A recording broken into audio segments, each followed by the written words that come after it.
Bonjour à vous tous, chers bien-aimés du Seigneur, alléluia.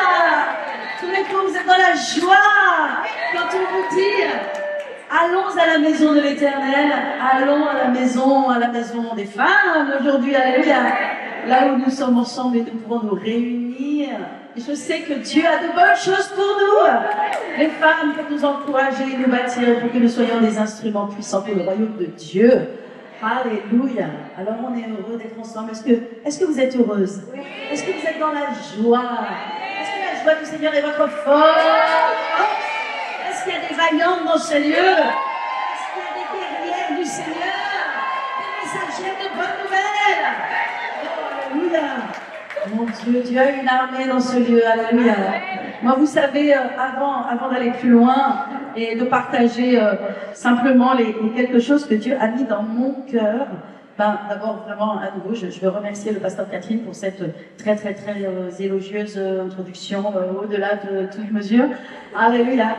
Mais moi, je veux vraiment honorer une femme de Dieu vraiment merveilleuse aussi, pour lequel j'ai énormément d'estime, énormément d'affection, qui est vraiment une femme de valeur, qui est une femme très authentique, qui fait du bien vraiment au paysage chrétien français, qui est venue, qui a tout lâché de sa terre natale, de sa culture, pour venir se fondre dans la nôtre et pour être là et pour le royaume de Dieu. Et c'est une femme, j'ai vraiment beaucoup d'appréciation pour elle, pour son cœur, son amour sincère d'élever les autres, d'amener les autres vraiment plus haut, et qui est vraiment une femme de foi.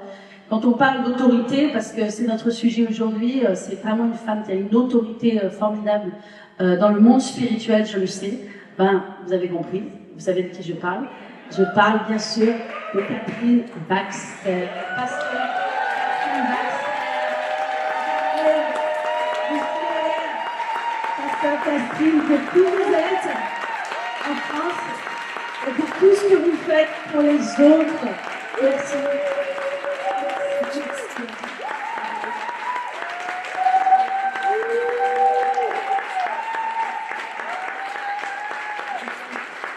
Alléluia. C'est pas Pâques encore, mais ça aussi. Alléluia. Et puis j'aimerais aussi remercier et honorer la porteuse de vision qui nous vient de nous apporter la parole. Pour ce beau ministère des femmes. Encourager, alléluia. Pour ce beau ministère des femmes. Alléluia. Je pense que ça fait 3 fois que je suis avec vous. 3 fois, 2 fois ici, une fois Villiers-le-Bel, je ne sais où, quelque chose comme ça. C'était où? À Saint-Denis? À Écouen, exact. À Écouen, alléluia. Et je vois combien l'œuvre de Dieu prospère. Amen. Et quand l'œuvre de Dieu prospère, c'est qu'il y a la grâce, il y a la faveur dessus. Alléluia. Parce que vous savez, c'est pas facile de faire prospérer une œuvre. Alléluia. C'est pas facile de faire venir les femmes ou qui que ce soit à 9h du matin, là, dans le 13e arrondissement, alors qu'il fait -3 dehors et qu'on est mieux dans son lit un samedi matin, peut-être. Mais vous êtes là, alléluia, parce que vous avez faim et parce que vous avez soif, et parce que vous savez que vous allez recevoir quelque chose, et il y a quelque chose pour vous de bon. Que Dieu veut ajouter quelque chose pour vous, pour votre vie. Alléluia. Alors, je vois le ministère prospérer et ça m'encourage. C'est un vrai ministère de femmes. Je ressens dans la douceur, il y a une douceur dans l'esprit, quelque chose de très féminin. Et ça fait juste du bien. Alléluia. Amen. Ça fait juste du bien. Oh, gloire à Dieu. Alors voilà, c'est à moi. Je vais vous parler maintenant, je vais vous partager avec possiblement la direction du Saint-Esprit. On va essayer. Ça aide, c'est toujours mieux comme ça. J'aime toujours parler à partir de mon cœur. Donc, que le Saint-Esprit soit à l'honneur. Alléluia. En tout cas, moi, je suis là pour vous encourager. Je n'ai pas d'autre chose que de vouloir vous encourager. Puis j'aimerais dire que je ne sais pas qui a reçu le thème de cette conférence, vit pleinement dans son autorité. Je ne sais pas qui est responsable de ça, là. Travail d'équipe. Travail d'équipe. Oh là là, bravo. Parce que j'aime beaucoup, vraiment, ça m'a beaucoup touchée. ce titre « Vie pleinement dans son autorité ». Je ne sais pas si vous vous rendez compte combien ce titre de cette conférence-là, il est puissant. Et vous savez, moi, plusieurs fois, ma langue a fourché, en fait, quand j'ai parlé de la conférence. Et j'ai dit plusieurs fois « Vis pleinement dans ton autorité ». Alors, ça aurait été bien aussi, mais c'est en dessous de ce que Dieu a pour nous. Parce que Dieu ne nous appelle pas à vivre dans notre autorité. Et c'est beaucoup ce que je vais vous parler un petit peu ce matin. Parce qu'aujourd'hui, on est beaucoup dans le développement personnel. Et il y a plein de choses qui sont bien. Je ne suis vraiment pas là pour rejeter la pierre. On a besoin aussi de grandir dans certains aspects, dans certaines dimensions de notre vie. Mais vous savez, le développement personnel, c'est super, mais ça ne remplace pas Jésus, n'est-ce pas? N'est-ce pas, Romarie? Ça ne remplace pas Jésus. Sans Jésus, on ne peut rien faire. Sans Jésus, on n'a pas d'avenir, on n'a pas de destinée. On est des simples personnes qui essaient un peu de s'améliorer. Mais vous savez, c'est vraiment Jésus qui nous donne une destinée. C'est vraiment Jésus qui donne un sens à notre vie. C'est vraiment Jésus qui nous amène d'un point à un autre. Amen. Et nous, on est juste une petite personne. On n'est pas grand-chose dans l'équation. Lui, il est tout. Et c'est pour ça qu'on a besoin de lui. Mais on a besoin de comprendre justement ce vie pleinement dans son autorité. Alors, excusez-moi, je vais boire un tout petit peu de thé de temps en temps parce que j'ai quand même une belle extinction de voix cette semaine. Mais elle est là aujourd'hui. C'est ça qui compte. Et elle sera là toute la journée dans le nom de Jésus. Alléluia. Alors moi, j'ai la chance d'avoir 2 sessions. Donc je vais pouvoir vous parler 2 fois. Et je vais pouvoir vous dire 2 fois des choses différentes. Alléluia. Alors, permettez que j'ouvre un petit peu mes notes, parce que des fois ça aide aussi. Ça aide aussi, c'est plein de notes aussi. Alléluia. Gloire à Dieu. Vous êtes dans la joie? Oui. Vous êtes dans l'expectative? Amen. Alléluia. Alors je voulais dire encore une chose à propos de ce titre, Vie pleinement dans son autorité. J'aime beaucoup ce titre parce que d'abord, ça parle de vivre. Et on est appelé à vivre. Et dis à ta voisine, tu es appelé à vivre. Et je... Non, mais il faut le dire à la conviction là, tu vois. Tu vois là, c'est la conviction. Parce que, on est appelé à vivre. Moi je sais pas là où tu en es dans ta vie, tu comprends? La vie, on n'est pas toujours arrivé encore, mais là où tu en es, aujourd'hui, là où tu en es, apprends à vivre. Amen. Simplement à être heureuse, à vivre ta meilleure vie. Vous savez, notre best life, comme on dit, notre meilleure vie, on ne la vit pas simplement quand on est arrivé, on doit la vivre tout le temps. On doit la vivre avec ce que l'on a, et parfois même ce que l'on n'a pas encore, ou ce que l'on n'a pas. On est encore dans l'attente de certaines choses. Mais vis. Cette conférence, elle dit vie. Vis avec ce que tu as, profite de ce que tu as, apprends à vivre. Puis après, le mot c'est pleinement. Alors moi je suis totalement d'accord avec ce pleinement, parce que ça veut dire vie au max. Et vous savez, Jésus, il n'a pas simplement dit qu'il est venu nous donner la vie, il a dit je suis venu nous donner la vie en abondance. Alors on doit vouloir cette vie en abondance. Amen. Bats-toi dans la foi, parce que tu ne peux pas te battre avec tes bras, mais dans la foi et dans ta position, c'est une vie en abondance. Alléluia. Vie pleinement. Amen. Dans son autorité. Et ça, c'est ce qu'on va découvrir, parce que il y a ton autorité, il y a toi, il y a tes capacités, il y a tes dons, il y a tout ce que tu as. Puis il y a une dimension qui est supérieure à ça. Il y a une dimension qui est au-delà, qui t'amènera dans ce que tu ne peux pas atteindre, ce que tu ne peux pas recevoir de toi-même, et que tu trouveras seulement dans son autorité. Alléluia. Donc, c'est ce qu'on va explorer un petit peu avec une facette ce matin, parce qu'il y a plusieurs facettes. Et déjà, hier, vous avez étudié plusieurs facettes. Vous avez étudié à propos de, je n'étais pas là, mais je sais que vous avez été bénis, je le sais, j'en suis sûre. Une facette très importante, qui est la facette du mariage, de l'autorité dans le mariage. Vraiment, c'est quelque chose de très important, et je suis sûre que vous avez été bénis. Amen. Ça, je ne vous entends pas, je ne vous entends pas. Amen. Alléluia. Amen. Et vous avez aussi appris hier, apparemment, sur l'autorité, mais la mauvaise autorité. Alors, est-ce que ça existe, la mauvaise autorité? Oui, bien sûr, ça existe. Ça existe dans le monde, ça peut exister, hélas, dans l'Église, et c'est très triste quand ça arrive. Mais c'est toujours une autorité qui vient de la chair.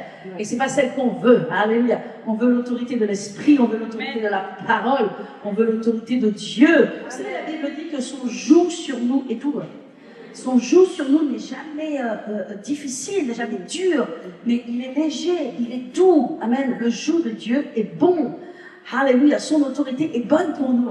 Amen. Et c'est tellement important de se placer sous son autorité. Et ça, vraiment, c'est, je peux dire, si je peux dire en quelques mots, c'est un peu l'histoire de ma vie. C'est un peu le message que je peux porter. Alors moi, quand je veux que des femmes aillent plus haut, ben, je leur apprends que parfois, des fois, il faut juste apprendre à aller un peu plus bas. Parce que peut-être que quand tu vas plus bas, c'est un peu quand tu plonges dans une piscine, hein, tu vas au fond, et Dieu ne veut pas que tu ailles au fond, hein, mais c'est juste une image. Hein. Et quand tu vas au fond, il y a un ressort qui vient du fond de la piscine et qui te permet d'aller plus haut. Vous savez, il y a des lois dans le royaume de Dieu. Alléluia. Comme Romaric l'a dit, tu appliques les lois. Il y a des lois dans le royaume de Dieu, amen, qui vont te faire entrer dans la réussite, qui vont t'amener dans le succès, qui vont amener la faveur de Dieu sur ta vie. J'aimerais que tu saches, et on le sait d'expérience, que les choses ne viennent pas en un jour. Les choses ne viennent pas en un jour. Rien n'est construit en un jour. C'est un chemin, la vie est un chemin. Et c'est un chemin qui est parfois assez long. Hein. Et vous savez, Dieu est aussi un Dieu patient.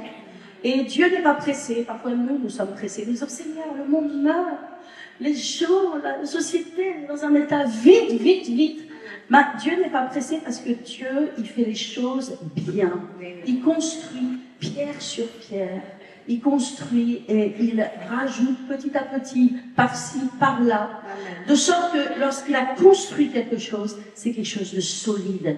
C'est quelque chose qui va tenir dans le temps. C'est quelque chose qui va résister. Et j'aimerais que tu saches que tu es une œuvre en construction. Que tu es un chef-d'œuvre dans les mains de Dieu, mais qui est en construction. Tu es en cours de construction. Comme moi aussi, je suis en cours de construction. Je ne suis pas abouti, je ne suis pas arrivé, je n'ai pas terminé encore la course. Il y a des choses encore que Dieu a besoin de construire dans ma vie et que Dieu va construire et qu'il construit dans ta vie. Alléluia. Mais vous savez, le processus de Dieu n'est pas aussi rapide qu'on le pense. Ça met du temps et n'ayons pas peur du temps. Parce qu'il y a des choses qui se révèlent et qui se manifestent seulement dans le temps. Alléluia. Amen. Parce que Dieu a un plan pour notre vie. Dis à ta voisine, Dieu a un plan pour ta vie.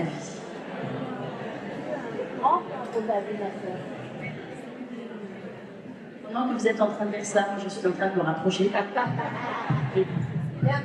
J'aime bien être proche des gens. Alléluia. Alléluia. Gloire à Dieu. Amen. On connaît bien sûr cette parole. Amen, de Jérémie 29 qui nous dit, car je connais. N'oubliez pas que Dieu connaît les projets que j'ai formés sur toi, dit le Seigneur. Ce sont des projets de paix et non de malheur. Pourquoi? Pour te donner un avenir. Dieu te donne un avenir. Tu as un avenir. Je vois des jeunes femmes ici, ça me fait tellement plaisir. Alléluia. Et je leur dis, vous avez un avenir et une espérance. Ça, c'est la bonté de Dieu. J'aimerais que tu saches que tu as un avenir. Et même si tu n'es pas une jeune fille, même si tu as déjà un certain âge, Dieu a un avenir pour toi et il a une espérance. Est-ce que vous le croyez ce matin? Est-ce qu'il y a des femmes qui le croient dans cet endroit? Alléluia. Alors, bien sûr, je veux parler de l'autorité et c'est important pour moi d'être dans le thème, de respecter le thème, la direction du Saint-Esprit. Alléluia. Vous savez, l'autorité, c'est important, il faut la comprendre.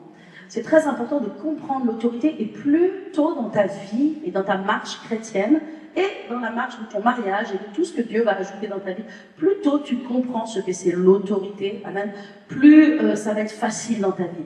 Moi, je suis, comme vous savez, pasteur d'une église, donc évidemment, je rencontre beaucoup de personnes, je vois des gens qui ont du potentiel, des gens qui ont plein de dons, plein de talents, amen.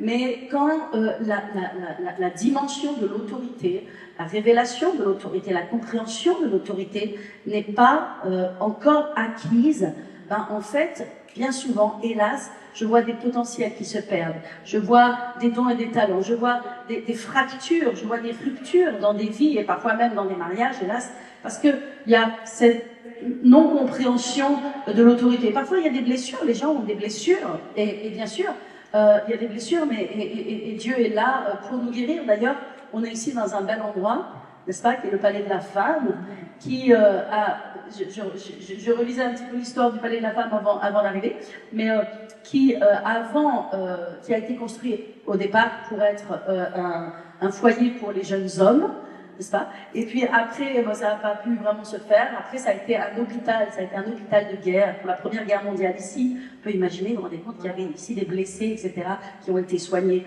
Mais c'est merveilleux de ce que ici, je crois que c'est un hôpital. Alléluia, c'est un hôpital ce matin, c'est une clinique. Alléluia, bienvenue à la clinique du Saint-Esprit, amen. Alléluia. Cet endroit a une histoire, n'est-ce pas? Et on a besoin tous parfois d'être guéris et d'aller un peu à l'hôpital. Alléluia. L'hôpital du Seigneur. Et puis après, cet endroit n'a jamais été finalement pour les hommes, il a été réservé pour les femmes, il est devenu un foyer pour les femmes, et puis l'armée du salut qui a fait un travail juste extraordinaire.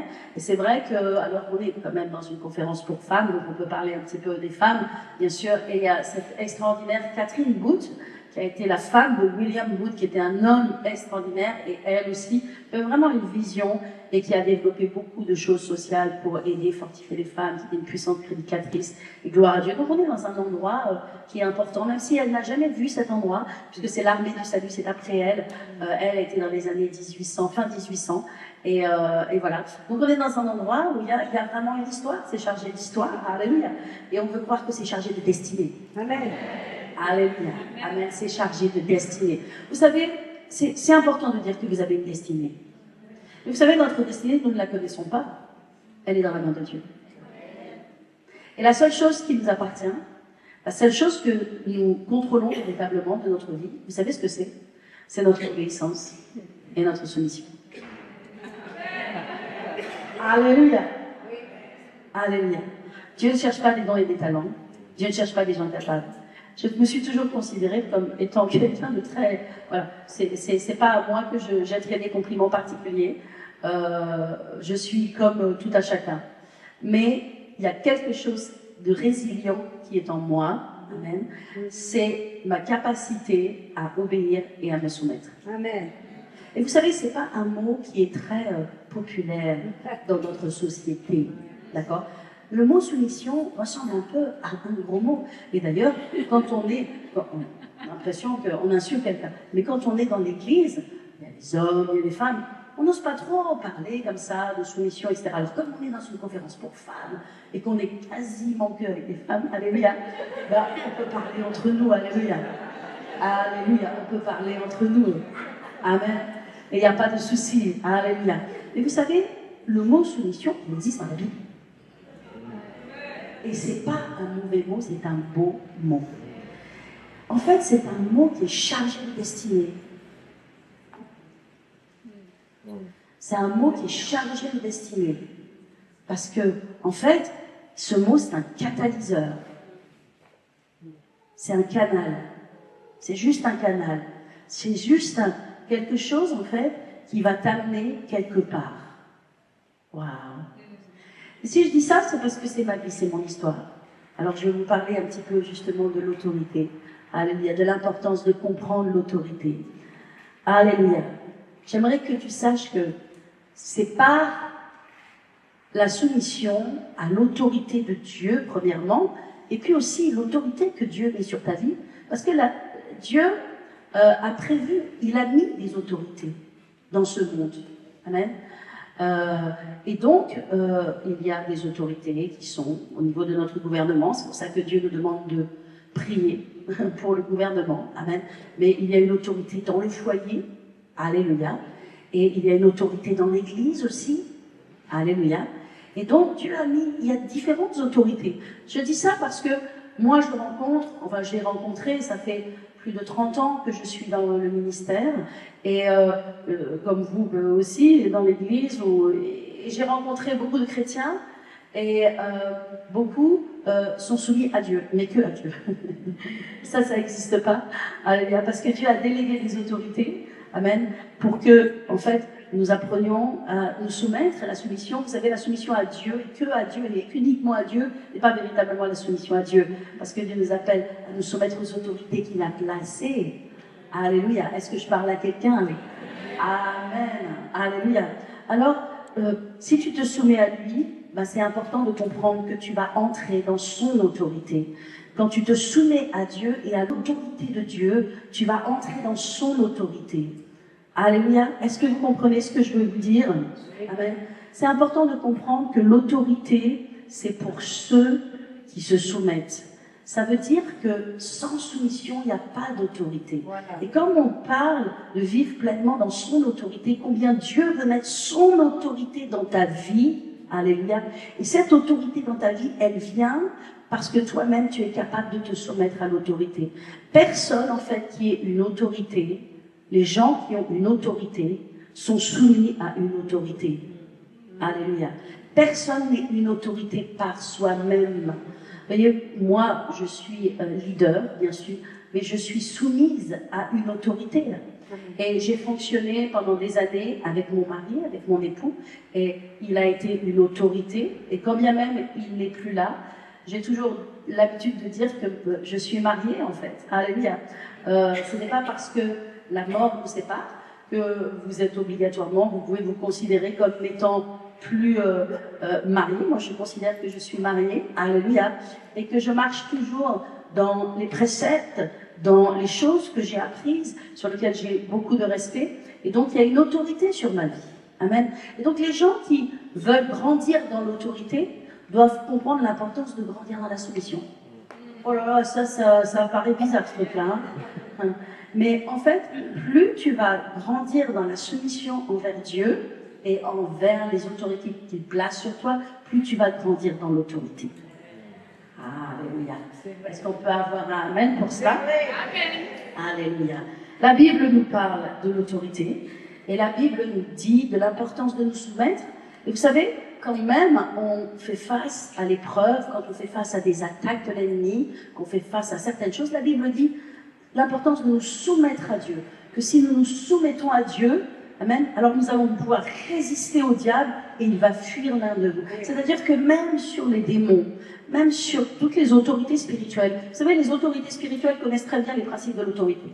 Et ils savent très bien où est-ce qu'on en est nous-mêmes dans notre vie au niveau de l'autorité. Amen. Donc c'est important de marcher dans ce chemin de soumission, parce que la soumission, c'est ce qui va te donner de l'autorité, et qui va te donner de l'autorité même sur le diable, même sur les démons. Alléluia. Est-ce que je peux avoir un amen pour cela? Alléluia. L'autorité nous vient de Jésus. Amen. Alors j'aimerais simplement vous lire ce passage dans Jacques 4, 7 qui nous dit « Soumettez-vous à Dieu, résistez au diable, il fuira loin de vous. » Alléluia. Amen. Gloire à Jésus. Ma vie et mon histoire, en fait, illustre ce que je viens d'expliquer. Amen. Et je pense que pour vraiment grandir dans l'autorité, alléluia, eh bien, il y a, comme je l'ai dit, il y a deux piliers à l'autorité. Et comme je le dis, en fait, c'est pas toujours ce que l'on pense, en fait. Bien sûr que cet après-midi, je vais vous parler de l'autorité, de comment manifester l'autorité dans notre vie au quotidien, l'autorité que Dieu nous a donnée. Et ça aussi, c'est très important. Oui. Mais je veux commencer par placer deux fondements importants. Et ces deux fondements à l'autorité, comme je viens de le dire, sont le premier fondement à l'autorité, c'est d'abord l'obéissance. Amen. Alléluia. Amen. La Bible nous dit que Jésus a appris l'obéissance par les choses dont il a souffert. Vous dites, mais comment est-ce que Jésus, alléluia, a pu apprendre? Est-ce qu'il avait besoin de venir sur la terre pour apprendre? Il connaissait tout. C'est même étrange ce verset. Et pourtant, Jésus, vous savez, il a revêtu notre humanité. Il a revêtu notre enveloppe charnelle. Donc il a été pleinement homme et il a été pleinement Dieu. Il a été confronté aux mêmes défis auxquels nous sommes confrontés. C'est pourquoi la Bible dit que nous n'avons pas un souverain sacrificateur qui ne puisse compatir à nos douleurs, à nos faiblesses, parce qu'en fait, il a été humain comme nous en toutes choses et il a été confronté aux mêmes choses que nous. Eh bien, la Bible nous dit qu'il a dû apprendre l'obéissance. Il a appris l'obéissance par les choses dont il a souffert. Donc, Jésus a appris l'obéissance. Et on voit dans la Bible que Jésus a été tellement soumis. Et vous savez, si on voit la Trinité nous enseigne. La Trinité nous parle. Amen. Il y a le Père, il y a le Fils et il y a le Saint-Esprit. Et qu'est-ce que dit le Fils? Qu'est-ce que le Fils a dit? Comment est-ce que Jésus s'est présenté? Il s'est même pas présenté comme Fils de Dieu, il s'est présenté comme Fils de l'homme. Amen. Mais par contre, quand il parlait de son Père, amen, il ne cherchait pas la gloire pour lui-même. La Bible dit d'ailleurs qu'il n'a pas cherché la gloire comme une proie arrachée, comme quelque chose à obtenir pour lui-même, pour son propre compte. Amen. Mais par contre, quand il parlait, il faisait des miracles. Il y avait quand même énormément de gens qui l'admiraient, qui l'estimaient. Il avait un impact énorme. Néanmoins, quand il parlait de lui-même, il disait « Je suis dans le Père, et le Père est en moi ». Et il disait « Tout ce que je dis, n'est-ce pas, c'est mon Père qui me dit de le dire ». Et donc, en fait, il s'effaçait complètement dans l'image. Il s'effaçait complètement dans le paysage, en fait. Et il pointait les gens vers le Père. Alléluia.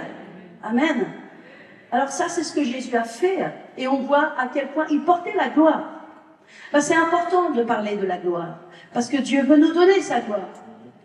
Dieu veut nous partager sa gloire. Parce que Dieu veut que cette gloire soit sur la terre. Et je pense que nous sommes dans les derniers temps, et ça, on est tous d'accord. Enfin, tous d'accord. Et on est vraiment dans les derniers temps. Et alors que les ténèbres deviennent de plus en plus sombres dans les temps dans lesquels nous sommes, où c'est devenu presque incroyable de regarder les nouvelles, où on ne sait même plus où donner de la tête dans l'horreur. Et on passe de l'horreur à l'horreur.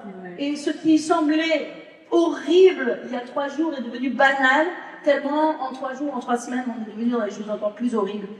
Et on est dans ce monde-là, c'est incroyable. Oui, mais la Bible dit que là où le péché abonde, la grâce surabonde. Et combien Dieu veut faire vraiment déverser sa grâce, combien il veut amener la gloire sur nous. Et je crois, mes amis, je vais vous le dire prophétiquement, je crois que nous entrons dans des temps de gloire. Amen. Je crois que la gloire va se manifester dans nos églises de façon extraordinaire et dans nos ministères. Et que vraiment nous devons avoir les yeux pour voir la nuée de gloire. Alléluia. Et Dieu veut mettre sa gloire et il va déverser sa gloire. Mais vous savez, comme Dieu ne partage sa gloire avec personne, faut-il un peu qu'on soit le vase approprié pour que la gloire descende dedans, vous voyez. Et justement, cette marche dans l'humilité, qui est une marche de puissance. Vous savez, l'humilité, c'est de la puissance. Oui. L'humilité n'est pas je suis rien, je suis peu, je suis faible, je suis pauvre. C'est pas ça l'humilité, on le sait, ça c'est l'esprit religieux. L'esprit religieux, le combat, n'est-ce pas? Mais l'humilité, qu'est-ce que c'est? C'est simplement connaître sa place. Ok? Ni au-dessus, ni en dessous. Juste être ce que l'on est, ce que Dieu nous a appelés à être. Et on ne prend la place de personne, on ne prend pas la place de Dieu, amen, mais on est juste ce que l'on est, amen. C'est ça l'humilité, c'est ne pas être cherché plus, c'est ne pas être non plus moins. Et l'humilité, c'est de la puissance, amen. Il y a de la puissance dans l'humilité. Jésus marchait dans l'humilité, là. Ouais, mais les démons lui étaient soumis, oui, mais il accomplissait son ministère avec puissance. Et justement, il avait besoin de cette humilité, parce que l'humilité t'ouvrira la porte. Moi, j'aimerais vous dire, les femmes, parce qu'on est entre nous, okay. J'aimerais vous dire des secrets des femmes. Alléluia. Je vais vous dire une chose, l'humilité précède la gloire. L'orgueil précède la chute. Et pour nous, les femmes, c'est tellement important de marcher dans l'humilité. Vous savez pourquoi? Parce que Dieu a de la gloire en réserve pour nous. Hein. Amen. Parce qu'il a des choses à faire avec nous, des choses qu'il veut faire avec nous. Et il a un plan, je l'ai dit tout à l'heure, il y a une destinée, il y a un plan. Ne pense pas que Dieu n'a pas de plan pour toi, Dieu a un plan. Et je te l'ai dit, je le répète, il n'est pas dans tes mains, il est dans ses mains, tu ne le connais pas, mais c'est le chemin d'obéissance qui t'amènera dans le plan de Dieu. Amen. Alléluia. Amen. Vous savez, j'ai aucune idée de l'heure. Hein. Donc je sais que j'ai le temps, mais vous ok. Alléluia. Alors, qu'est-ce que j'étais en train de dire? Je me suis coupée l'humilité, et je voulais dire dans quelque chose sur l'obéissance. Ah, le premier pilier de l'autorité, c'est l'obéissance. Vous voyez combien c'est paradoxal? Parce que si on pense à l'autorité, on pense à l'inverse en fait. Mais le royaume de Dieu est paradoxal. Alléluia. Amen.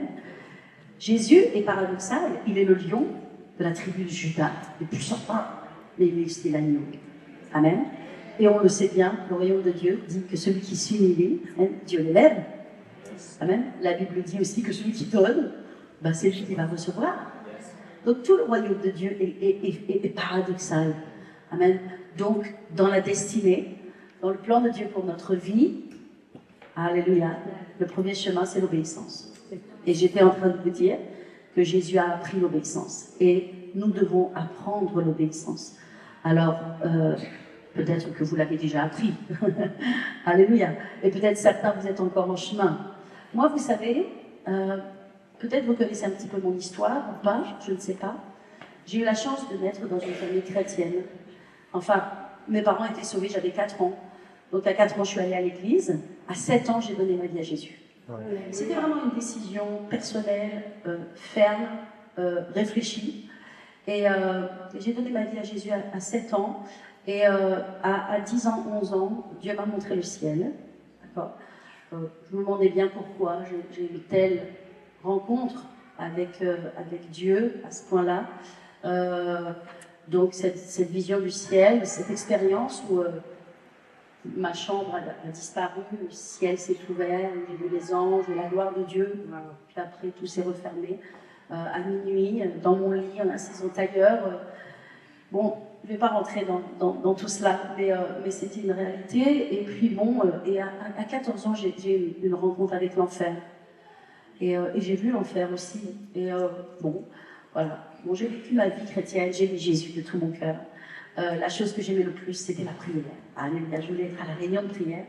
Et quand j'ai grandissé, vous savez que j'aimais la danse classique, je faisais de la danse classique, mais alors j'étais tellement heureuse de jeter on appelle ça des patins de danse. Je me rappelle même plus, des pointes, les pointes, je sais pas quoi. Hein, les chaussons, un peu des patins, c'est moi. Hein. Et les chaussons de danse, je troquais facilement mes chaussons de danse pour aller à la réunion de prière. Oh, j'aimais tellement ça. La présence de Dieu, c'était merveilleux. Puis vous savez, après, de 14 ans à 18 ans, ben, mes parents n'avaient plus d'église, il n'y avait plus d'église. On a eu une période dans notre vie, il n'y avait plus d'église. J'aimerais vous dire que ce n'est pas une bénédiction de ne pas avoir plus d'église. Amen. Parce que l'église, elle te garde. L'église, elle te protège. L'église, elle met un toit sur ta tête. Elle met une protection spirituelle sur toi. Et le fait que j'avais plus d'église, mon frère et moi, on est partis un peu genre, wow. Enfin, mon frère a 3 ans plus que moi, donc moi j'étais la petite derrière, je suivais mon frère et il faisait pas mal de bêtises, donc j'aimais bien être un peu dans son sillon, mais par la grâce de Dieu, Dieu m'a quand même gardé, Dieu m'a protégé, il a mis sa main sur moi, mais pendant 4 ans c'était bien. Oh, à 18 ans, Dieu a mis sa main sur moi, il est revenu me rechercher. Alléluia, amen. Et je me rappelle, en fait, à 18 ans, moi je vivais ce que je considérais ma best life, c'est-à-dire je faisais genre pas grand-chose à l'école, c'était l'année du bac, mauvaise idée, et donc je me suis dit, bah, je vais bien m'amuser cette année, et puis genre 3 mois avant que j'ai mon bac, et ben je vais m'enfermer là, avec tous mes cahiers, je vais tout apprendre, etc. Et puis là j'aurai mon bac, parce que voilà. Et quand les 3 mois sont arrivés, ben, en fait, je me suis rendu compte que le programme du bac, il était un petit peu plus costaud que j'imaginais, que la pile qu'il fallait apprendre, juste le programme d'histoire géo était grande comme ça. Et je me suis dit que j'étais mal barrée, en fait, que ça va être très très compliqué pour moi. Et ce que j'ai fait, ben, là, j'ai pensé à Dieu, tiens, c'est exact, à ce moment-là. J'ai pensé à Dieu, j'ai oublié un peu les copains, les amis et tout le monde, et je me suis tournée vers Dieu et j'ai dit, Seigneur, oh là là, ça va être difficile mon bac. Bon, écoute, j'aimerais te demander quelque chose. Si tu me donnes mon bac, et si tu me montres ce que je dois réviser dans cette pyramide de choses, si tu me demandes quelque chose, je le ferai. Genre le troc invraisemblable. Je sais pas qui est gagnant au change. Hein. Donc, eh ben, écoutez, avec ce que je connaissais de Dieu et la conduite du Saint-Esprit, j'ai étudié un sujet d'histoire, j'ai étudié un sujet de géo, j'ai étudié un sujet de philo. C'est ça, parce que j'avais juste pas vraiment le temps.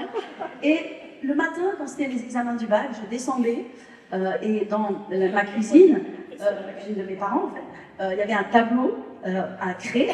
Et puis j'écrivais donc bon, pour l'histoire, le Japon, pour machin truc. Voilà. Et puis je revenais et le sujet était tombé. C'était le sujet. Et donc, on le dit à personne, hein, parce que j'aimerais pas qu'on m'enlève mon baccalauréat quand même. Mais donc j'ai eu mon bac. Oh, j'étais tellement contente d'avoir mon bac. Waouh, c'était super quand j'ai eu mon nom sur la liste. Waouh, et tout. Alors là, c'est la fête, vous savez, quand les gens ils ont leur bac, ils sont contents. Et voilà. Et donc je m'apprêtais à célébrer avec mes amis, comme j'avais l'habitude de célébrer avec mes amis. Mais ce soir-là, eh bien, ma mère m'a appelée, m'a dit, tu sais ma chérie, Dieu t'a donné ton bac, c'est merveilleux. Et je pense que tu as besoin de remercier Dieu. Alors je pars dans une conférence pour la première fois. Dieu m'a parlé de partir dans une conférence à Paris, à la Courneuve. Et je pense que tu dois venir avec moi. Alors là, j'étais pas du tout contente. Je trouvais que c'était pas du tout drôle. Mais je savais que Dieu m'avait donné mon bac. Je savais que Dieu m'avait donné mon bac. Et donc, comme je savais que Dieu m'avait donné mon bac, je suis partie. Oui, tout va bien. Alléluia. Et je suis partie. Et je suis partie avec ma mère et je faisais la tête. Je peux vous assurer que vraiment, la seule chose que j'ai fait ce soir-là, j'ai mangé une pizza avec mes amis. Et après, je suis rentrée à la maison parce que tôt le matin, on partait.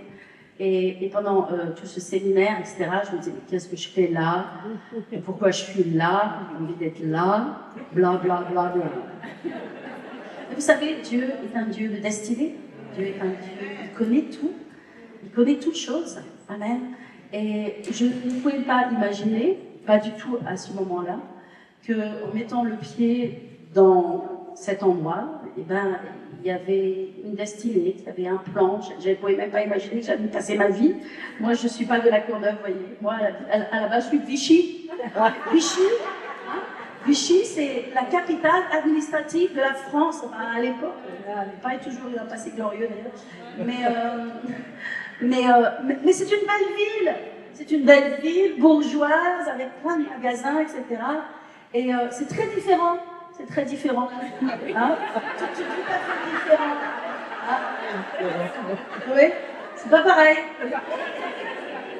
Mais vous savez, vous êtes mieux dans le plan de Dieu, dans la destinée de Dieu, quel que soit l'endroit, même s'il n'est pas toujours facile, difficile, mais vous êtes mieux dans le plan de Dieu que nulle part ailleurs. En fait, dans le plan de Dieu, vous êtes comme un poisson dans l'eau.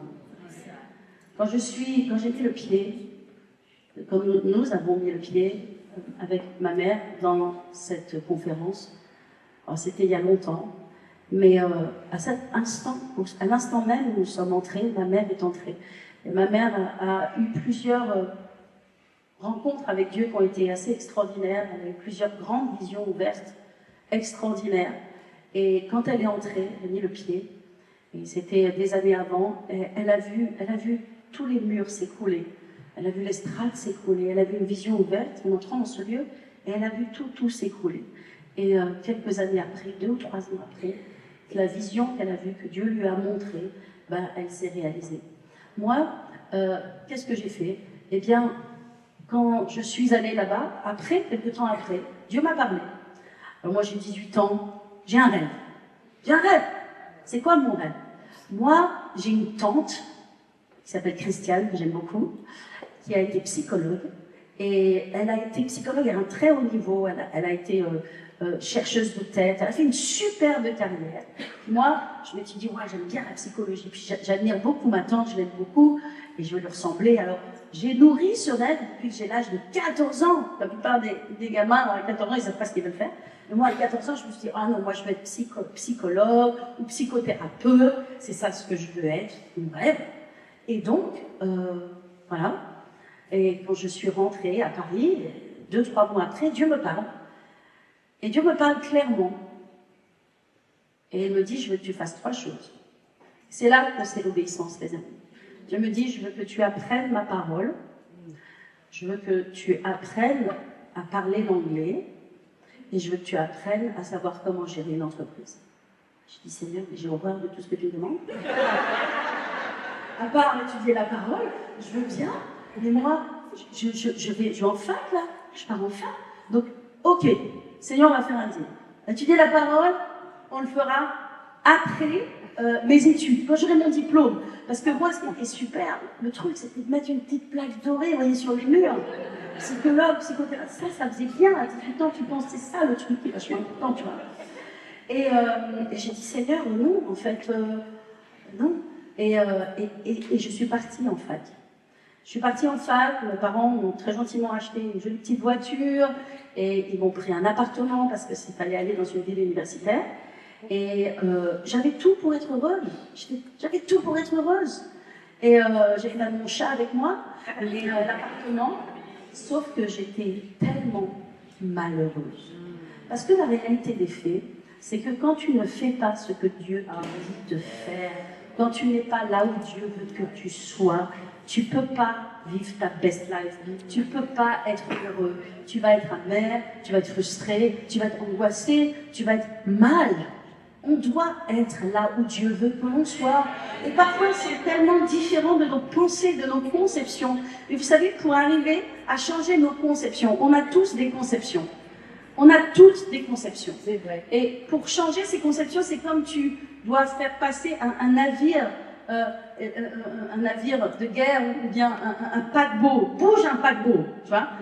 Et parfois, on est un peu comme un paquebot. Pour le faire passer de là à là, il faut des efforts invraisemblables. Ben moi, c'était ça en fait. Changer mes conceptions, ça a été extrême. Et donc, ce que j'ai fait, c'est que j'ai fait mon année de fac, mais j'étais misérable, misérable. J'étais angoissée, j'étais déprimée, j'étais dépressive. Moi qui me fais, je ne suis pas du tout une personne dépressive. Et c'était, il y a deux choses, j'ai dit à Dieu, il y a deux choses. Soit tu as appesanti ta main sur moi, soit tu as ôté ta main de moi. Mais il y a une chose qui est sûre, c'est que c'était très très inconfortable. Quand j'ai eu terminé cette première année, alors que Dieu m'avait donné mon diplôme du bac, que là j'ai manqué mon diplôme de fac à un point, je trouvais qu'il n'y avait pas beaucoup de faveur et de grâce sur ce truc. Et comme j'étais complètement déprimée, ben, qu'est-ce que j'ai fait? Ben, j'ai fait ce que Dieu m'a demandé de faire. Et la meilleure chose que tu puisses faire, c'est de faire ce que Dieu t'a demandé de faire. Et donc je suis allée étudier sa parole, c'était un temps merveilleux, j'ai aimé sa parole, et puis après, voilà, je suis retournée à Vichy, je suis retournée auprès de ma mère, l'église à Vichy a commencé, elle avait déjà commencé, etc., gloire à Dieu. Donc maintenant je marchais avec Dieu et tout, et sauf que bah, voilà, il fallait que j'obéisse à Dieu. Et ça a été un terrible moment. Quand je suis rentrée, moi la seule chose que je voulais faire, c'était retourner en fac de psy en fait. Je voulais faire ce qui était mon plan, ma destinée, mon rêve. Je voulais accomplir ça. Et là, j'ai dû mourir. Et là, ça a été beaucoup de larmes. En fait, j'ai pleuré pendant 3 jours. Donc, vous savez, des fois, on pleure, mais toutes les larmes ne sont pas mauvaises. Parfois, ce sont des larmes où on abandonne. Ce sont des larmes où on dépose, où on donne à Dieu, où on doit apprendre à lui faire confiance. On lâche, en fait, le bébé. On lui remet entre les mains. Et j'ai dû lui remettre le bébé de ma vie, de ma destinée. C'était difficile, j'ai pleuré. Donc, ce que je peux vous dire, c'est que la première chose que j'ai appris, c'est l'obéissance. Donc, en fait, puisque Dieu m'a dit que je devais apprendre l'anglais, je préviens que je ne parlais pas l'anglais, j'ai fait l'espagnol au bac, parce que je n'aimais pas l'anglais.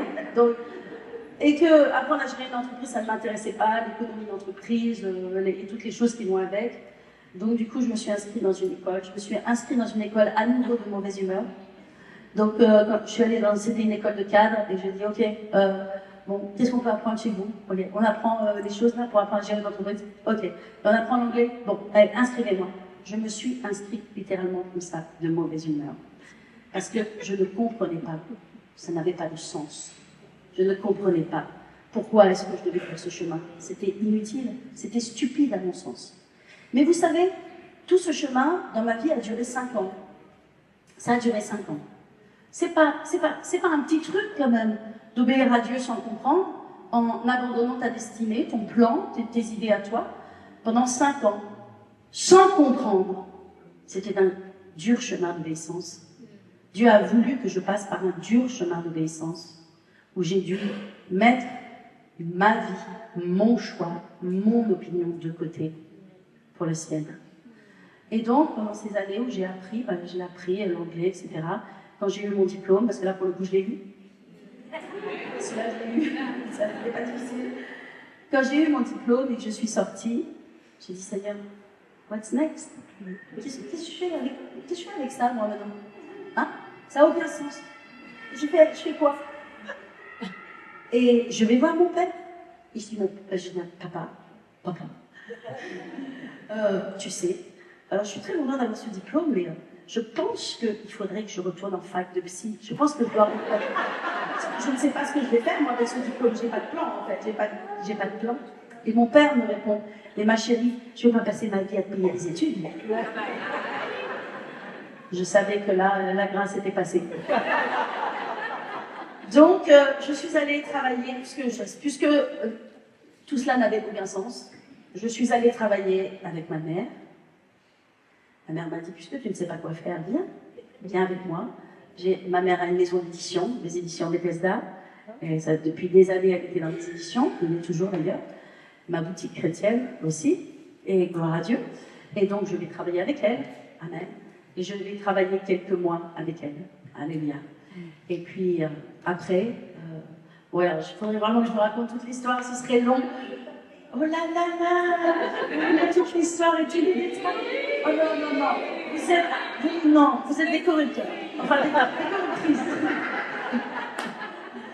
Non, en fait, bon, alors, sur l'histoire, vous êtes des coquins. Donc, en fait, je travaillais avec ma mère, et un matin, j'ouvre le courrier, et puis, il y a une invitation, en fait, d'une conférence à Paris, à nouveau, à Courneuve. Et c'est un homme de Dieu qui s'appelle Ed Dufresne qui vient. Et donc, au moment où je reçois on reçoit quand même beaucoup d'invitations, dans le courrier à l'époque, c'était comme ça que ça fonctionnait. Hein. Mais au moment où je reçois cette invitation, j'ai vraiment un cri de joie dans mon cœur. Et je crie toute seule dans le bureau, mais comme de l'esprit, quelque chose qui vient de l'esprit. Et je viens vers ma mère, je lui apporte le courrier, et ma mère reçoit dans son cœur, ok, on y va. Donc, waouh, c'était en plus en milieu de semaine, etc. Et donc, on va à Paris, et on va dans cette église, et il y a le Dufresne, que moi je ne connais pas, qui est un prophète de Dieu, et qui est là, et qui va prêcher. Et la seule chose qu'il va prêcher, il va prêcher sur cet homme qui n'est pas encore mon mari, que je ne peux même pas imaginer qu'il deviendra mon mari. Et il va prêcher, en fait, et il va dire, en fait, Dieu, tout ce que le pasteur Savarage a perdu, tout ce que l'ennemi a volé, toutes les choses qui se sont passées, okay, Dieu va le restaurer. Wow. Ça, c'était en décembre. Et quand les 12 cloches, n'est-ce pas, 31 décembre, on passera donc de l'année 93 à l'année 94, sonneront, eh bien, Dieu va tout lui rendre. Donc, on était là dans l'assistance avec ma mère, et puis on disait, Alléluia, Amen, gloire à Dieu, c'est bien, c'est super, Alléluia. Et puis c'est tout, et puis on est reparti. Mais quand je suis repartie, bon, vraiment, c'est pas le sujet, hein. Mon temps là, après, oh, ok, c'est l'obéissance. Non, c'est le stade de l'obéissance. Bon, et quand je suis rentrée, en fait, chez moi, qu'est-ce qui se passait? Je pensais à lui tout le temps. Je pensais à cet homme, il était tout le temps dans mon cœur. Je me dis, qu'est-ce que c'est cette histoire-là? Et comme ma mère m'avait invitée à prêcher à l'église, je me suis dit, non mais cet homme de Dieu va venir dans notre église, et moi, je pense à lui. Je pense à lui, il est dans ma tête, il est dans mon pensée. Oh, je dis, Seigneur, non, ça c'est pas sérieux. Et donc, en janvier, je me rappelle, je suis allée prier dans ma chambre, et je me suis mis à genoux, et j'ai dit, Seigneur, c'est quoi là? C'est complètement charnel, moi je pense. Et je mets mes genoux à terre, et quand je mets mes genoux à terre, j'entends Jean 4, 16. Et je dis Jean 4, 16. Je me suis dit, ça n'a pas de sens. Et tu me dis, encore une fois, ça n'a pas de sens. Ça n'a pas de sens. Car Dieu a tant aimé le monde qu'il a donné son Fils unique, avec qui vous attendez une place, pas mais la vie éternelle. Je dis, Seigneur, ça ne répond pas du tout à mes questions. Là, vraiment, tu ne comprends pas. Et je reste à genoux et j'entends encore Jean 4, 16. Oh, je dis, Seigneur, maman, je pense que j'ai un petit peu de résistance dans ma vie, vous comprenez? On a tous un peu de résistance. Donc, je dis, Seigneur, non, vraiment, je ne vais même pas ouvrir ma Bible. Vraiment, ça n'a pas de sens. Et 3 fois, j'entends Jean 4, 16. Donc, j'ouvre ma Bible quand même. et je tombe sur la femme samaritaine. Et c'est ce verset qui est possiblement le plus petit verset de la Bible, un des plus petits de la Bible, où il est écrit. Et Jésus dit à la femme, va, prends ton mari et viens vers moi. Je ferme ma Bible, je la jette sur moi. C'est quoi cette histoire? C'est quoi cette histoire? Et je descends devant la télé et je zappe la télé, genre je pense à autre chose. Je sais pas ce que... Bon, pour faire l'histoire courte, il est arrivé que mon mari vienne prêcher, enfin, je dis qu'il n'était pas mon mari, vienne prêcher pour notre église à Vichy. Ma mère l'a invité. Et entre-temps, mon mari, qui n'était pas mon mari, marchait à Paris. Et quand il a garé sa voiture, Dieu lui a parlé et il a entendu la voix de Dieu qui lui a dit « Give me time till March ». Donne-moi du temps jusqu'en mars. Et il est retourné à l'église et il a dit je ne sais pas, quelque chose va se passer en mars. Quelque chose va se passer en mars. Dieu m'a dit donne-moi du temps jusqu'en mars. Bon, moi je ne suis au courant de rien bien sûr. Et donc il donne des dates à ma mère et il lui donne le mois de février, le mois de mars et le mois de juin. Et ma mère vient vers moi et dit à quelle date tu penses qu'on doit l'inviter? Et je regarde le planning, je dis le mois de mars, c'est super le mois de mars. Le mois de mars. Et donc, mon mari est arrivé au mois de mars, nos yeux se sont croisés. Et 6 mois plus tard, nous étions mariés. Après, je ne vous ai pas vraiment tout dit, mais vous savez, Dieu m'a parlé, quand il m'a parlé, qu'il m'a demandé de lui obéir et de apprendre sa parole, apprendre l'anglais et apprendre à savoir comment gérer une entreprise. Il m'a parlé cela un 17 septembre. 7 septembre, c'était en 89. Et donc, bon, c'est tout. J'ai fait ce que Dieu m'a dit de faire. Et après, il m'a reparlé. J'ai reçu la même parole quelques années plus tard. C'était un 17 septembre 92. Et j'ai les cassettes, j'ai exactement j'ai tout gardé. Et après, quand mon mari et moi on s'est mariés, on est parti d'abord à Singapour et puis après on est parti dans la mission. Et quand j'étais à Singapour, on était dans le plus haut hôtel. J'étais en train de regarder dehors, c'était tellement beau. Et puis j'étais toute seule et puis d'un seul coup Dieu m'a parlé. Et il m'a dit, tu vois, je t'ai parlé il y a 5 ans, le 17 septembre 89, puis à nouveau le 17 septembre 92, et tu t'es marié le 17 septembre 94. Et il m'a dit, tu vois, j'ai mis 5 ans pour te faire arriver jusque-là. Alors, quand on parle d'obéissance, je peux vous en parler. Parce que là, la réalité des faits, pour entrer dans ma destinée, dans le plan de Dieu pour ma vie, c'était très important que je connaisse la parole, puisque j'allais épouser un homme qui était très avancé spirituellement dans les choses de Dieu, dans le ministère. C'était très important aussi que j'apprenne à gérer une entreprise, parce qu'avec la psychologie, je ne sais pas ce que j'aurais bien pu faire. Et c'était aussi très important que j'apprenne à parler l'anglais, parce que mon mari était anglophone. Et tout cela a un sens. Tout cela a un sens.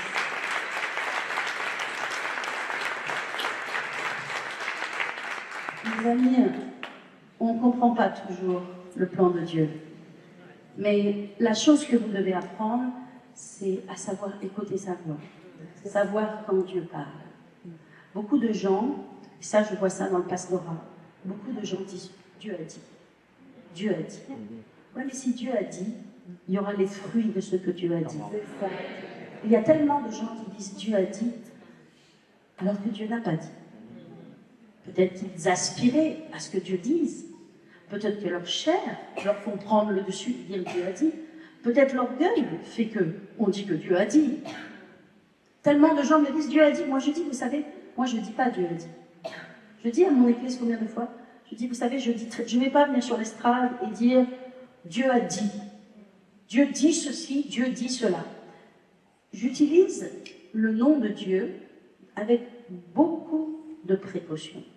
Si je dis Dieu m'a dit, c'est que vraiment profondément je crois et j'ai les preuves, ou en tout cas j'ai les manifestations de faire que Dieu a dit. Parce que sinon je ne prends pas le nom de Dieu en vain. Je ne dis pas Dieu a dit si Dieu n'a pas dit. Et je fais très attention à cela. Amen. Amen. Donc si Dieu te parle, amen, écris-le, garde-le, date-le et obéis à ce que Dieu te dit. Je pense que pour ma part, Dieu m'a fait passer par un chemin d'obéissance qui était un vrai chemin de brisement. Alors là, vraiment, c'était un chemin de brisement et Dieu a voulu cela pour moi. Pourquoi? Je ne sais pas. J'ai jamais été quelqu'un de rebelle. Par la grâce de Dieu, j'ai grandi dans une bonne famille. Parfois, il y a des gens qui sont très blessés dans la vie, donc ils ont un gros potentiel, ils ont beaucoup de choses à régler en eux parce qu'ils ont subi des choses, ils ont souffert des choses. Donc pour eux, leur façon de parler, c'est la rébellion, leur façon de parler, c'est la résistance. Moi, j'ai pas ça. Mais même si j'ai pas ça, Dieu a voulu me faire passer par un chemin d'obéissance. J'aimerais que vous imaginiez 5 ans à faire ce que vous ne savez pas pourquoi vous devez le faire, que ça n'a pas de sens, que pour vous ça n'a pas de destinée, et que vous le faites quand même et que ça dure 5 ans. 5 ans, c'est long. Je dis Seigneur, c'est long.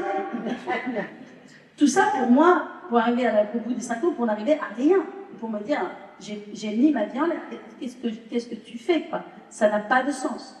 Et Dieu n'a jamais voulu me dire. Il m'a demandé d'obéir sans savoir. Il m'a demandé d'obéir sans comprendre. Mais vous savez, la véritable obéissance, c'est une obéissance sans comprendre. Voilà. Amen. Et c'est pour ça que je conforte ce que je dis. Ce que je dis, je le consolide avec le fait de assurez-vous que c'est bien la voix de Dieu. Parce que ne partez pas dans un sens pour vous partir. Vous savez, Dieu va toujours bâtir. Tout ce que Dieu te dit va amener de la progression dans ta vie. Tout ce que Dieu te dit va amener de l'amélioration dans ta vie. Donc le chemin dans lequel Dieu va t'amener, il ne va jamais te faire atterrir dans un champ perdu, à perdre ta vie. Non, il y a toujours un sens. Mais simplement, apprends à connaître la voix de Dieu, apprends à discerner quand Dieu dit. Amen. Le premier chemin, c'est le chemin de l'obéissance. Le deuxième chemin, alléluia, le deuxième pilier de l'autorité, c'est la soumission. Lorsque j'ai épousé mon mari, j'ai appris à me soumettre à lui. J'ai appris à me soumettre à sa vision, à me soumettre à sa conception. J'ai ma conception. On est humain, on a tous une intelligence, on a tous une réflexion. Amen. Et surtout quand on est un peu deux à bord dans quelque chose, on a chacun notre façon de penser. J'ai appris à me soumettre à lui. J'ai appris où, parfois, s'il considérait que le poteau, il était vert, mais que moi, je considérais qu'il était jaune, mais s'il considérait qu'il était vert, ok, c'était vert. Parce que c'est ça, en fait. Vous savez, les gens ne comprennent pas la soumission. Ils pensent, oh, on est soumis parce qu'on est d'accord. C'est pas ça la soumission. La soumission, c'est se mettre en accord avec. C'est pour ça que le mariage peut réussir, et il doit réussir selon les principes divins, qui sont les principes bibliques. Tous les mariages chrétiens doivent réussir. Parce que s'ils fonctionnent selon le principe de Dieu, il n'y a pas de problème. Si le mari aime sa femme, amen, et que la femme respecte et honore son mari, techniquement, c'est la meilleure équation. Ça fonctionne. Alléluia. On peut être des âges différents, des cultures différentes, des opinions différentes, mais ça fonctionne dans le royaume de Dieu. Donc, j'ai appris à me soumettre à lui, j'ai appris à fonctionner avec lui, j'ai appris à respecter, j'ai appris à l'honorer. Vous savez, quand j'ai épousé mon mari, moi, j'ai commencé, je dis vraiment ça très humblement, mais j'ai commencé à prêcher à l'âge de 20 ans. Bon, à l'âge de 20 ans, j'ai jamais eu le désir de prêcher, d'accord. J'ai eu autour de moi plein de gens qui étaient là, ouais, prêche. Moi, je dis là, ouais, ok.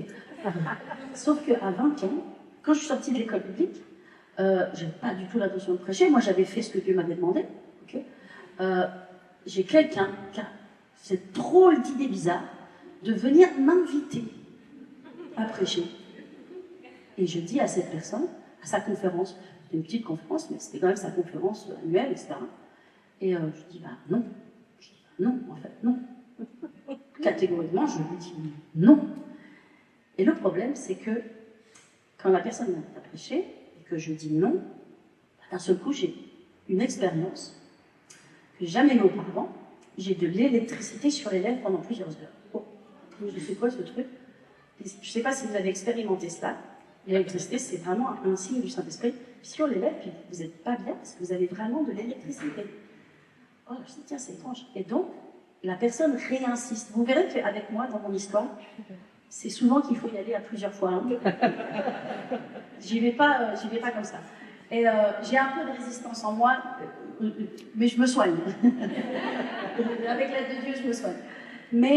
Et donc je dis non une première fois. Je vais dire en fait 3 fois. Je vais dire 3 fois non. Mais à 3 fois, à chaque fois, j'ai cette expérience du Saint-Esprit sur moi. Et je me dis, ben, peut-être que je ne suis pas très obéissante là, sur ce coup-là. Donc je vais dire, oh là, mon Dieu, ça n'a vraiment pas de sens, mais bon, peu importe. Je vais dire oui. Et donc j'ai dit oui, je prends mon courage à deux mains. Et c'est là, finalement, que j'ai commencé à prêcher. D'accord? Donc j'ai commencé à prêcher à 20 ans, ma mère a commencé l'église, donc finalement, petit à petit, j'ai commencé à l'aider, à prendre un peu ma place, mais c'était vraiment pas ce que je désirais, c'était pas mon désir. Bon, après j'ai épousé mon mari, et comme je le dis, je me suis mise dans sa vision, j'ai soutenu sa vision, j'étais là pour lui.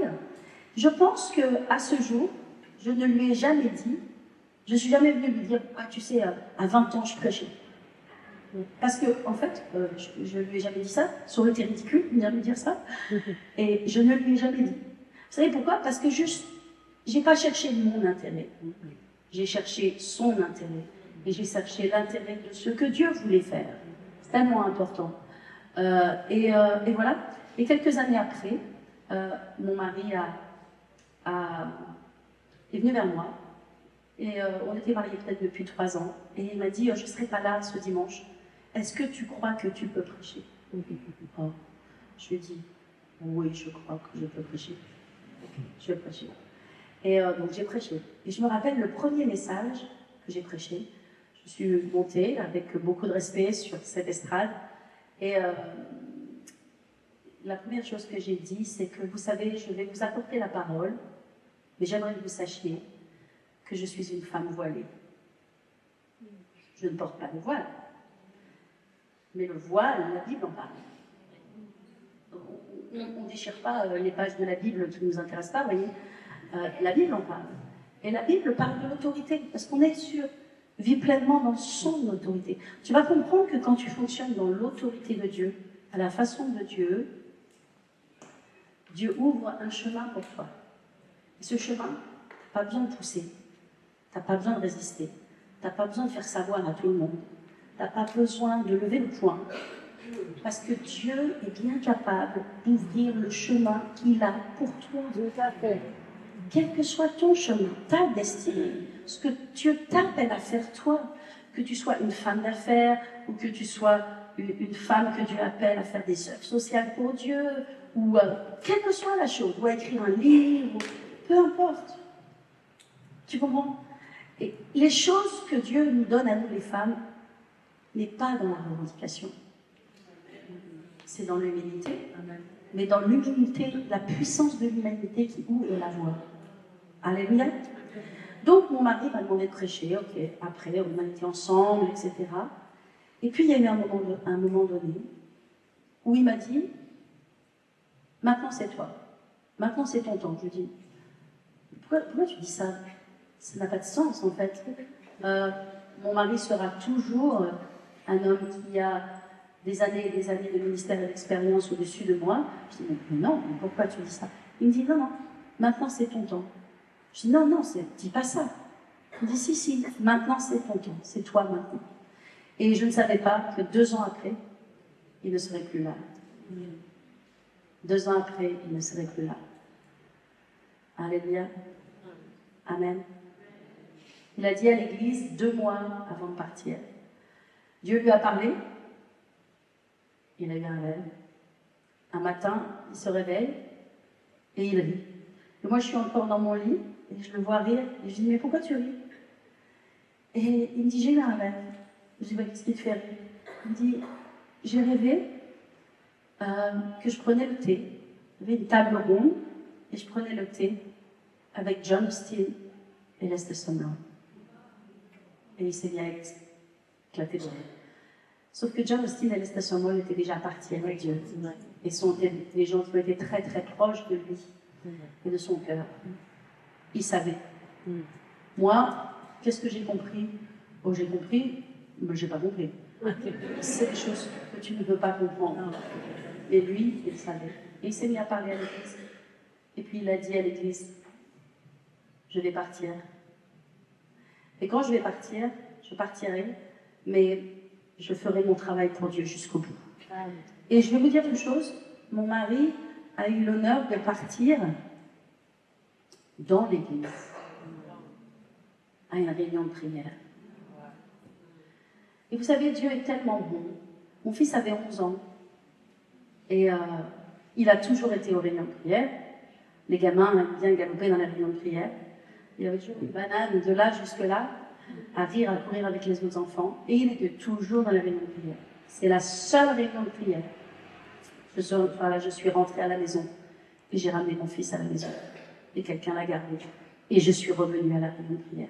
Je pense toujours à ce moment où je me suis tenue chez moi et je me suis dit, oh, je viens de faire 45 minutes de route pour rentrer chez moi. Qu'est-ce que j'ai besoin encore de rentrer à la réunion de prière, de faire encore 45 minutes à l'aller et encore 45 minutes après pour rentrer? Je dis, Seigneur, merci, parce que je suis retournée à la réunion de prière. J'étais fatiguée, je suis retournée. Quand je suis retournée, mon mari était là et il m'attendait. Il n'avait pas l'habitude de m'attendre. Et il a juste dit, oh, je me sens un petit peu faible. Est-ce qu'il ne resterait pas encore, c'était un 23 décembre, est-ce qu'il ne resterait pas encore de la bûche à la fraise de ce midi? Oh, on a couru, Lydie était là. Lydie a couru, elle est allée lui apporter un morceau de bûche à la fraise, il l'a mangé, et puis il est entré dans le sanctuaire.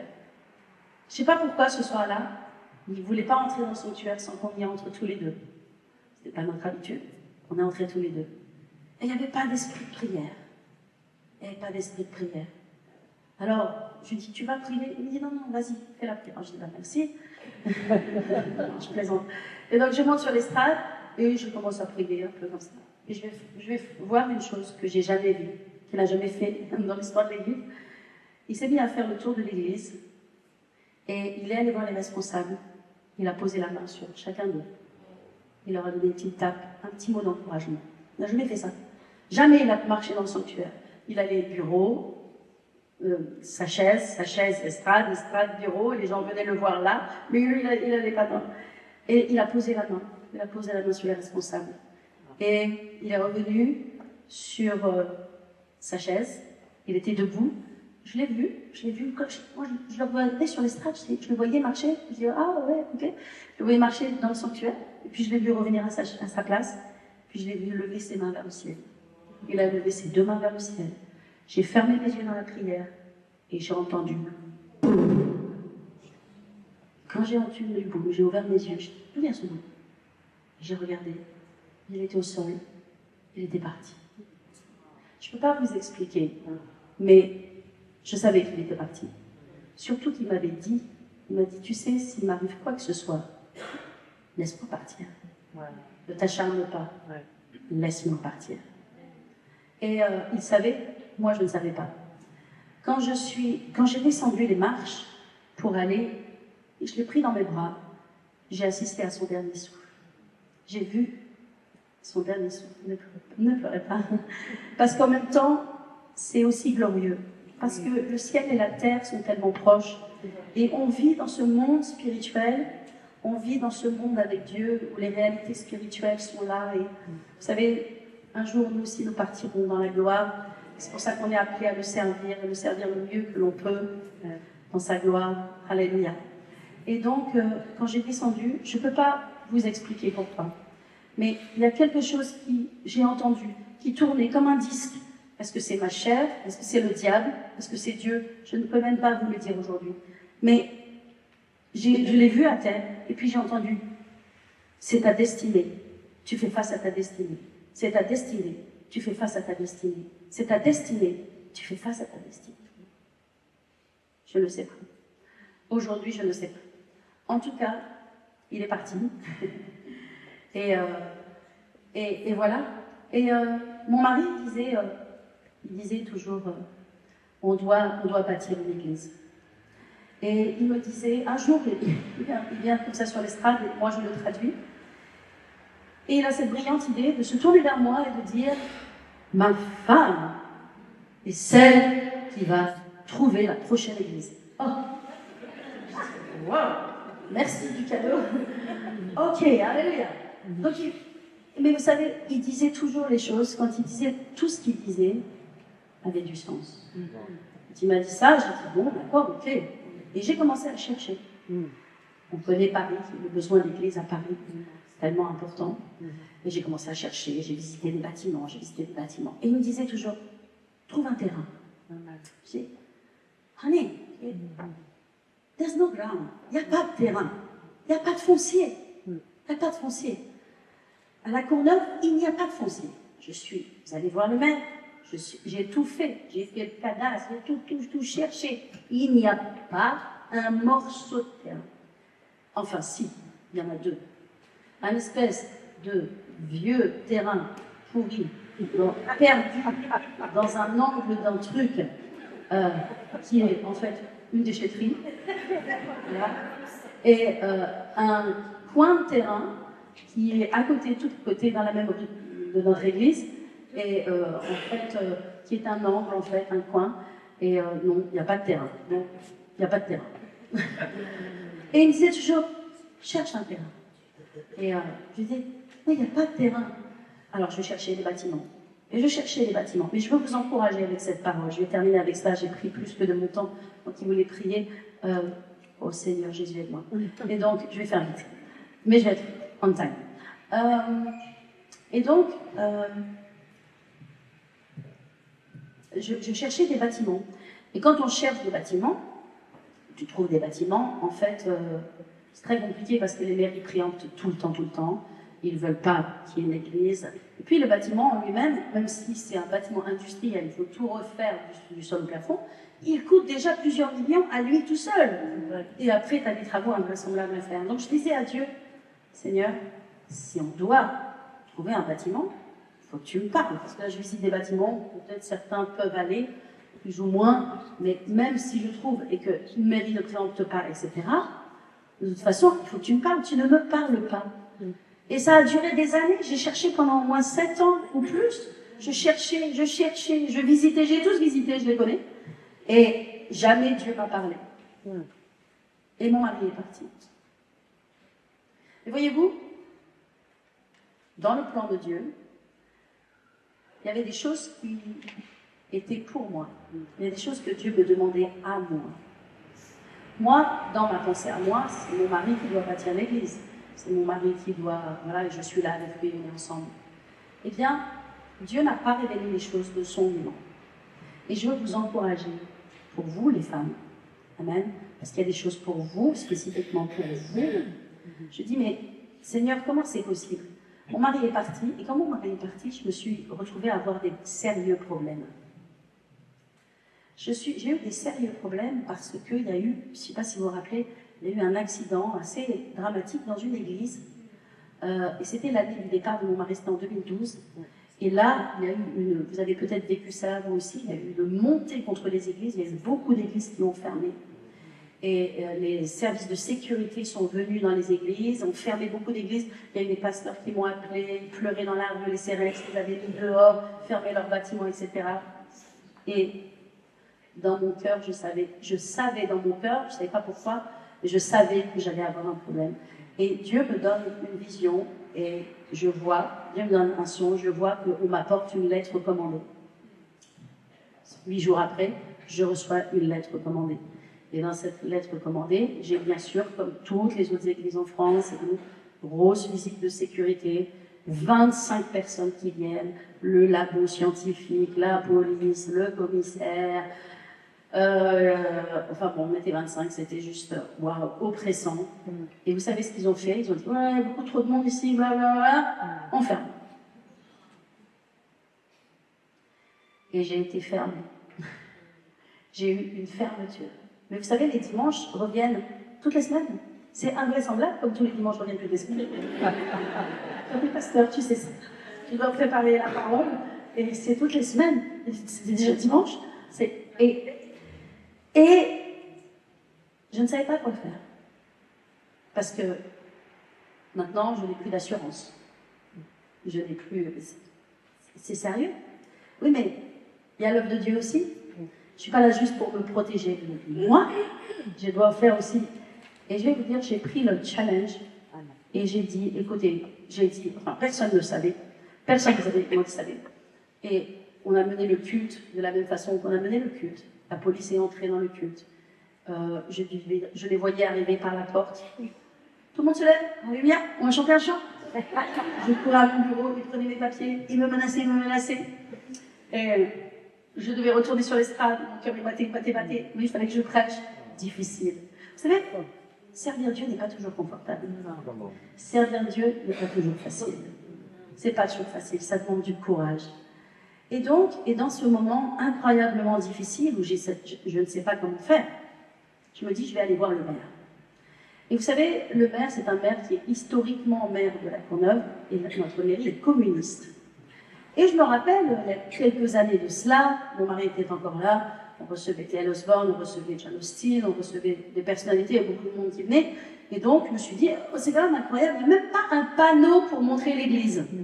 Et donc, j'ai demandé à la mairie, est-ce qu'on peut installer un panneau? Wow, j'ai reçu une lettre que tu ne demandes pas 2 fois pour le panneau, quoi, parce que tu sais que tu vas avoir des problèmes, c'est pas grave, ok. Donc, je savais que je ne pouvais rien demander à la mairie, et j'étais allée voir le maire, il y a quelques années avant, parce que je cherchais un bâtiment, et j'étais allée voir le maire de la Courneuve, j'étais allée dans son bureau, et je lui ai dit, voilà, on cherche, si on trouve un terrain sur lequel il y a un bâtiment, allez, 8000 mètres carrés, et que, voilà, est-ce que vous pouvez nous permettre de l'acheter? Vous n'allez pas préempter, parce qu'on a besoin de changer de lieu. Et il a dit, 8000 mètres carrés à la Courneuve, mais non, mais vous ne trouverez pas, c'est pas possible, c'était pas possible. Bon, le temps avait passé. Maintenant, mon mari n'est plus là, et j'ai un vrai sérieux problème. Mon église est fermée, mais elle fonctionne quand même.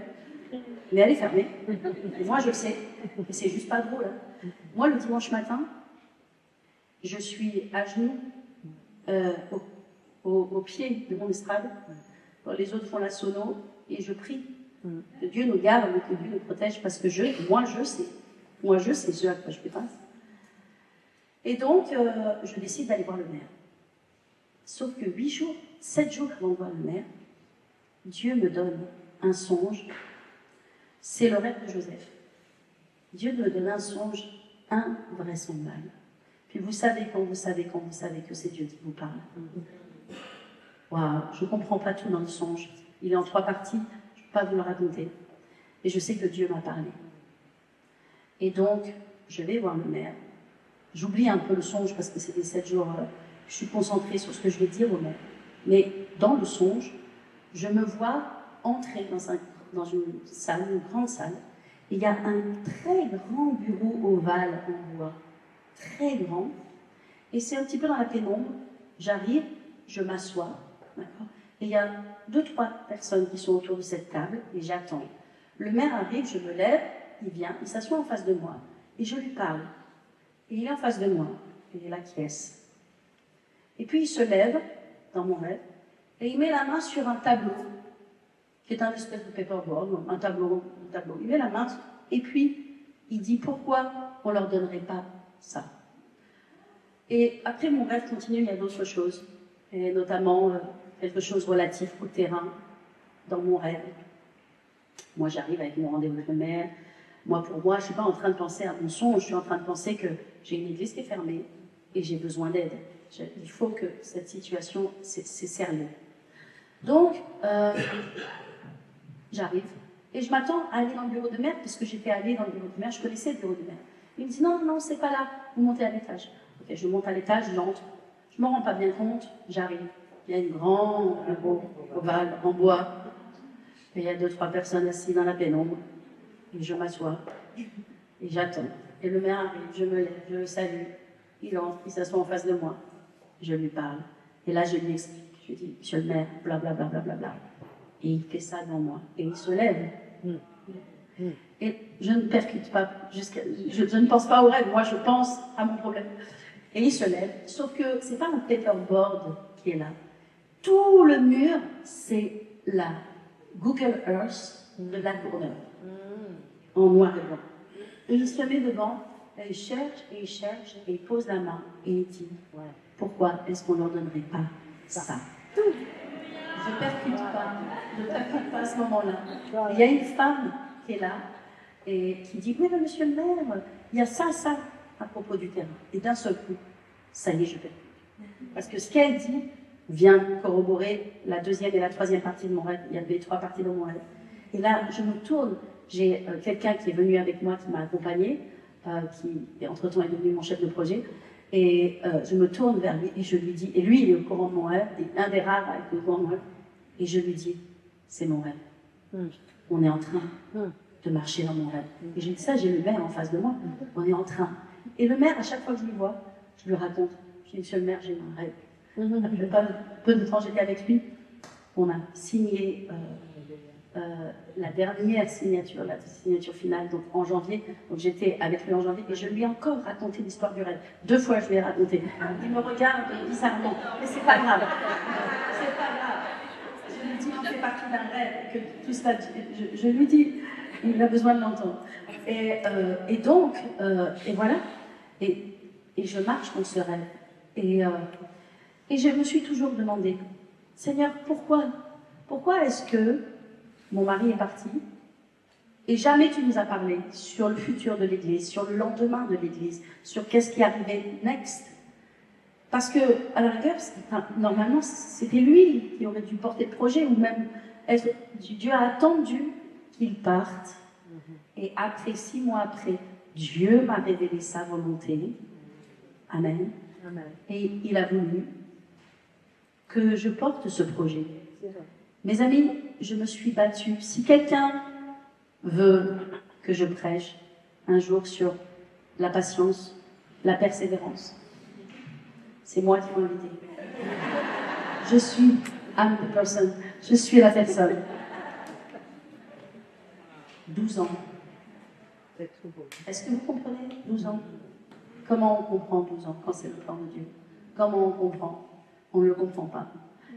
Mais c'est le plan de Dieu. Et ce qu'il a fallu, c'est de la patience, du courage. Aujourd'hui, nous venons de terminer et de signer entièrement. Et la construction commence le mois prochain.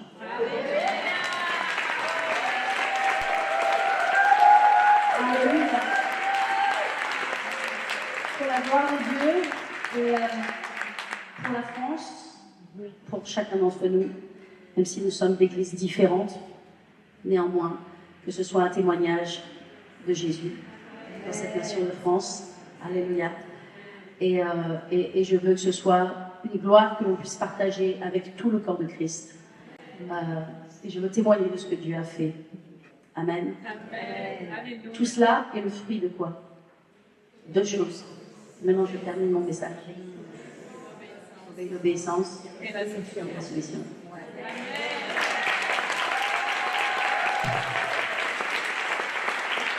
C'est l'heure. Alors, je vais juste prier. Aide-nous, Seigneur, en tant que femmes, à avoir un cœur d'obéissance et un cœur de soumission. Aide-nous, Seigneur. Aide-nous à collaborer avec ton royaume. Que même si nous ne savons pas et que nous ne comprenons pas, que par le simple fait que nous marchons dans l'obéissance et la soumission à tes voies, à ton plan, que nous avons le bon cœur et la paix, et bien que tu nous amènes dans la bonne destinée. Merci Seigneur, je prie pour toutes ces femmes, parce que je sais que tu as aussi une destinée pour leur vie, tu as un plan pour leur vie, et je prie que tu accomplisses ta destinée et ton plan dans leur vie, au nom de Jésus. Amen. Soyez bénis, bénis et bénis dans le nom de Jésus.